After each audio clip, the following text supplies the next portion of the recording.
How to change WhatsApp phone number without losing chats.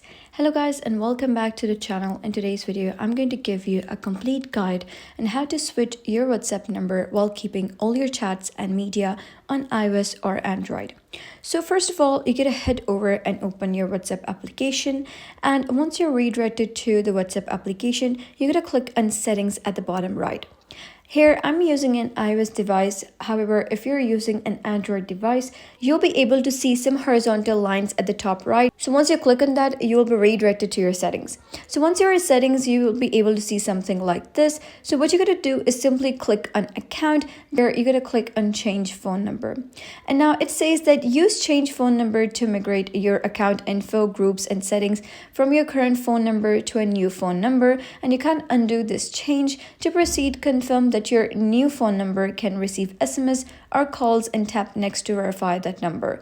So simply click on next, and here you gotta type down your old number and then you gotta type down your new number. So once you do so, you gotta click on next, and they will ask whether you want your contacts to get notified that you have changed your phone number.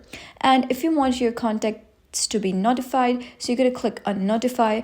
After that, a verification code will be sent to your new phone number, and once you type down that verification code, your new phone number would be registered. So that is basically how you can change WhatsApp phone number without losing chats on iOS or Android. So if you found this guide helpful, give it a thumbs up and don't forget to subscribe for more helpful tutorials. I'll see you in the next video.